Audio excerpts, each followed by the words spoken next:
What do you think the number is? Niners-Ravens Mythical Bowl. In the MB and LV? I went deep within the Vegas community. Okay, this is the same person. Yeah. Remember the whole show we did. Man, this guy is money. Niners were favored by 3 at Philadelphia. No wonder where you get all your takes. And the whole world was all shrugging their shoulders and how? What? Road? Philly? Last year? How? What? And I said, so what's going on? And he goes, dude, they're just better. They're better in every part of the ball. And we can see that. We've got TVs in Vegas. We watch these teams. Okay. Did you see Christmas night? Because the Ravens, they mollywopped them, Dibs. Kind of. The Niners got served. They did. They did. Your boy got served. And so what would the number be if they were to play again? Because Greg Cosell says Niners were going up and down the field. Mark Schlereth says, I went through the tape. Yeah. Niners were dominating that football game. Okay. Dibs, what? That number. Well, I'm going to stay with what I said a couple days ago when you asked me, which is Niners by 4.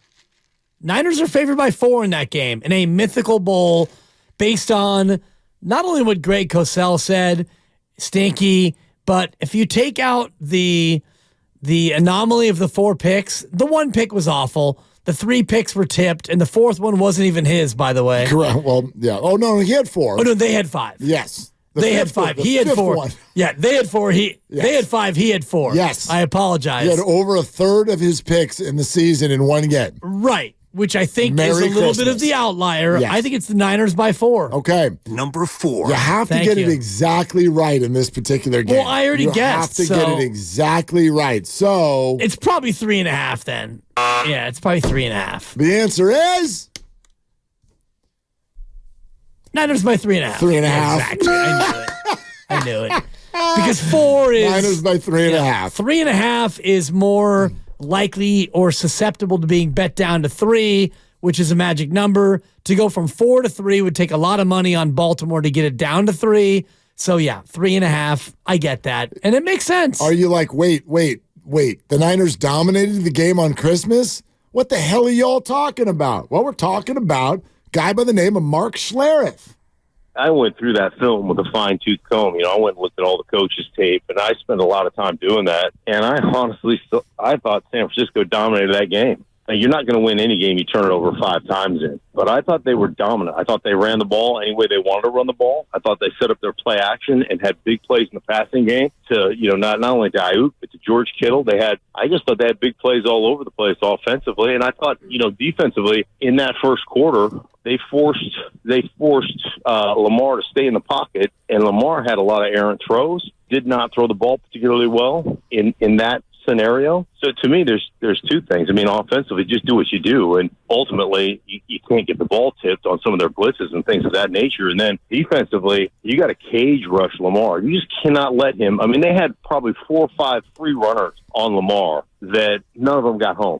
They all got there, but he made every one of them miss. And then it was just a big play afterwards. And so to me, it's just like, hey, man, we're going to sit back, we're going to mush rush you or cage rush you and make you throw the football from the pocket. All right, so what's the takeaway of all this, right? Because who cares? You got to mush rush him. Yeah, you got to mush rush him. You got to cage rush him. That's going to be in my head if they do play this game. But anyway, what's the takeaway here is what? Who cares if they dominated the game? They got beat. They got beat by plenty in that football game. All right, fine. For me, this is the takeaway, and it furthers what I was saying 10 minutes ago. The 49ers are the best team in football. The best team doesn't always win, but I am completely unaffected by what we saw on Christmas night. I don't think it has anything to do with a rematch, if that rematch happens. I look up and down the NFC. I do not see a football team that's going to come to Levi's Stadium and win a game. I don't see that. Could the Rams be a little bit scary? Sure. Could the Cowboys or the Lions have a good quarter or a good half? All of those things are possible. I trust a healthy 49er football team. I do believe this team should go to the Super Bowl if blessed with health over the rest of this month. That's what I think. And so, therefore, that leads us down the road of the conversation we're having. Not Super Bowl or bust, but my goodness, the desire to finish this off is turned all the way up. And maybe that's an obvious thing to say, but I just think that when Brock Purdy is making $800,000 and Trent Williams is healthy and playing, and Christian McCaffrey is healthy and playing, and you've already acquired the 1 seed, you're not going to get a better chance than this. You're not going to get a better chance than this. No, it's a great chance. There's no doubt. You're not going to get a better chance than this. I don't think chances come any better than this. You will be a healthy favorite over anyone you play. Yeah. You're not going to get a better chance. No, you're not. And even if you get to where you're talking about, which would be the Super Bowl, and if it's Baltimore and you're favored by 3.5, and if it's any other team, you probably would be favored by 3.5, if not more, a little bit more. And assuming that Baltimore loses to a team and Baltimore's not there, the team that beats Baltimore would probably have as much respect from the odds makers as Baltimore. You might not be favored by more than 3.5. And if it's Cleveland, a team that I think is very dangerous and a team that could be live when they go to Baltimore if they win against Houston, if they beat Baltimore and they go on to run the table, if they win 3 games and they get to the Super Bowl with Joe Flacco, a Super Bowl winning quarterback at the helm. Who they've seen in the Super Bowl before. Correct. The spread would be bigger than 3.5. Oh, God, yeah. But I do think that Cleveland becomes a live team.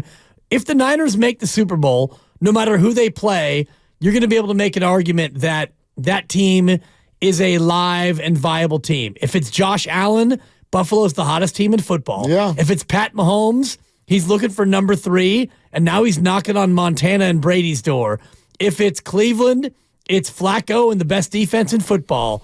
And so as we go through all the scenarios of, what it could be, and if it's somehow Miami, it's McDaniel, it's the teacher against the student, McDaniel and Shanahan and that high-powered offense, whatever team would make it through to get there, you could make an argument that what they've done to get there is legit enough to give them a chance to beat the Niners. You know what you just crystallized for me is that every single D'Amico against Kyle. There you go. If the Niners make the Super Bowl, the opponent, who am I forgetting, will have a delicious storyline. So many delicious. Well, you're forgetting Pittsburgh. The Mason Pickett Trubisky's. Right. They would be the one team where you'd look at it and go, okay, that spread's 10.5. Yeah. That's not going to happen. No, but if Pittsburgh was able to run the table, right, you would have to look at them and go, my God, well, Mike Tomlin, best coach ever? I mean, think of the storylines. If it's Baltimore, it's obvious it's the rematch from Christmas. It's the Harbaugh Bowl. If it's Buffalo, you call it the hottest team in football. I'd also mention that many would argue that the night Josh Allen came into Levi's and seemingly never threw an incomplete pass was the night that Kyle Shanahan decided we need to go get a different quarterback. Right. If it is the Houston Texans, it's D'Amico. It's D'Amico. If it's Miami, it's McDaniel. It's Miami, if it's McDaniel. Yeah. If it's Cleveland, it's Flacco against the Niners again.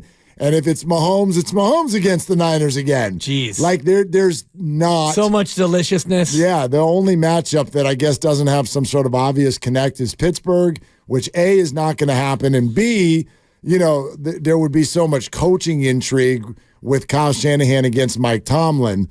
Tomlin would be a total magician if he were to somehow bring this team to the Super Bowl. And who was it that promised an interception on opening day this year? Was that Minka?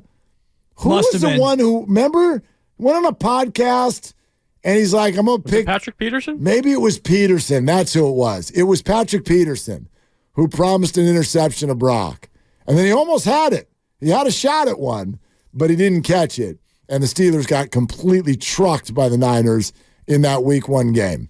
So a lot of rematch, a lot of Kyle assistant coaches out there, a lot of quarterbacks they've already faced in the Super Bowl before. All of those things are sitting there if the 49ers can win 2 games. Right. If they win 2 games and Baltimore wins 2 games, then we've got a 1-1, which doesn't happen very often. It's only happened, according to the stat I'm looking at right now, 13 times in the Super Bowl era. And, only, I guess that would be 7 times since they expanded to 14 teams in the playoffs. So it's a little bit tougher in terms of just, penciling in the 1-1. I do think that Baltimore's got the tougher road, but I also look at the NFC and I think about the Niners and what could be if you have to play the Rams, a team that, is playing great and they've matched up well against you and they beat you once, kind of. And the first time you played against the Rams, it was close. It was very close. It was very close. And that was before Puka Nacua became really Puka Nacua, and they didn't have Cooper Kupp in that game. But he was amazing in that game. He was, but now he is the offensive rookie of the year, and now you've got Cooper Kupp who's back, and their team is a lot better than they were back in week 3 or whenever that was. Yeah, I'd argue maybe the 49ers to a degree are as well. I mean, what was that? Brock's 9th start? 8th start? Regular season, when he took on the Rams. But yeah, look, no doubting the Rams. This is a good football team. As far as the NFC is concerned and what it has to offer with the Eagles completely crumbling, there are not that many threatening teams in the NFC. Therefore, the Rams are one of them. There's no doubt. However, there are 2 games this weekend where, for me, and this is not a Steiny pick, which is what I would call it when somebody's making a pick just because everyone else is going the other way. I actually feel this way, but there are 2 games this weekend where, for me, for my taste, there are 2 picks that are just too in vogue. They're way too in vogue. I think the Lions are going to beat the Rams, and I think the Texans are going to beat the Browns. Yeah. There are way too many people who think the Browns are going to the Super Bowl, and they're forgetting that Joe Flacco in these 5 games that he's played, has it been a nice story? He came off the couch and he's done some good things. He threw 8 picks in those 5 games. That is a bad recipe. He's turned the ball over a lot, and it's an offense that has been somewhat dynamic at times. They get really good opportunities because their defense is so good. These 2 teams played about a month ago. Cleveland ran away with it. The Texans didn't have their quarterback. This time they do. I'm a big believer in home field meaning something in the playoffs. I'll grant you that for me, this one's a little tighter. I have less confidence in the Texans than I do the Lions, but I think Houston can get this game. Yeah, rookie quarterback against a very good defense, and I look at a home field advantage that is not a very good home field advantage in terms of a noted great crowd or a team that's always been good at home. And I look at a veteran quarterback who has played well. And yeah, he's thrown 8 picks, but he's been over 300 yards in all but 1 game. And this offense, since he took over, has been humming, and a defense that took apart the 49ers in a spot where, yeah, it was windy. And boy, that ball sure was slick for poor Brock Purdy, and he couldn't handle it with the wet ball. And that Cleveland defense, they've got either the DPOY or a guy who's going to finish second in DPOY and Myles Garrett. And he was maybe the 5th most impactful player in that Niner game. This defense is nasty. They can run the ball. And as you know, Mark, no matter where you play in the playoffs, you have to be able to run the ball, stop the run, and you have to, be able to be a veteran team that can handle a, quote, hostile environment. I look at Cleveland, and I think that that's the easier of the 2. And yes, everybody's thinking about the Rams beating Detroit as a vogue pick. And I'm also on that game as far as the Rams beating Detroit. And I think that it comes down to a couple of different factors. One, the Rams quarterback is better, and I love Jared Goff. I know his father. I just saw him about a month ago, and I love Marin Catholic where Jared went. I'm a big Cal guy and all the rest of it, but I'm not a big Dan Campbell fan. I don't think that he's ready for the moment. Well, he's a nice coach. He's stubborn. He's a good motivator. Yeah, he's done a great job changing culture. What I saw him do in week 17, when all you had to do was get your ego out of the way and kick the PAT, which guarantees you nothing. Which at least guarantees you overtime. You're not wrong. Does it not get you to overtime? It most likely gets you to overtime. Yes. I don't think that Dan Campbell. Still the ref's fault. Whatever. We can still you're the right. ref's fault. Fine. It's Yeah. the ref's fault. Yeah. So you take that and then you compound it by making an additional mistake by doubt. going for two No from doubt. the 7. He made an emotional decision. No I think doubt. the coaching edge is with LA. The quarterback edge is with LA. And Detroit can run the ball, but the Rams have a good defense at times. I think the Rams go in there and they beat Detroit. They might. I think Detroit has wonderful weapons. I think Goff has had a great year, and I think the Rams are headed for an energy in that building that is going to be elite. 40 or 30, how many years? 30. Almost 30 to the day. Years they've been waiting for this. But how long does that last if you go down 10-0? Not that long. Right. What happens to it if you go up 7-0? It probably prolongs. It doubles. Yeah. Yeah. So I wonder if the Lions using that take the ball if they get the opportunity. Rams are strong. They're not that great. Look, they needed to clinch a playoff game by the New York Football Giants missing a field goal 2 weeks ago. They had a field goal. It would have set the whole thing up to where the Rams needed to win at Levi's Stadium last week. They missed a field goal. The Giants. So I know the Rams are hot, but let's not act like they're blowing people out. They're playing well. They got a good offense. Detroit is too. Detroit's playing really well. I remember when they went into Dallas recently and won the football game. Anyway. Was that a guru right there? Rams have won 7 of 8. Yep. Including It's a good team. The only loss was against Baltimore. They're both good teams. On a punt return that you want to talk about refereeing. You go back and watch that punt return. No, there was a block that should have been called. There was a block in the back, a blatant block in the back, and a hold. But we're going to go ahead and highlight the refereeing on a 2-point conversion because they rushed 3 guys at a poor official and confused him. Those are completely different. It's exactly the same thing, but we don't talk about a punt return. That's the play of the season. Oh, my God, a punt return. One's procedural. The other one is a flag. That was a blatant block in the back. What are you looking at, Stripes? Yes, that's the kind of stuff we all come in and say every day, and you clown on us for it. It's a flag that got missed, which happens on almost every play in the NFL. Detroit got what they got by trying to confuse the ref. And you know what? Congratulations. You confused everyone. Exactly. Including yourself, Dan. You even confused somebody who you sat with pregame and explained to him what you're doing.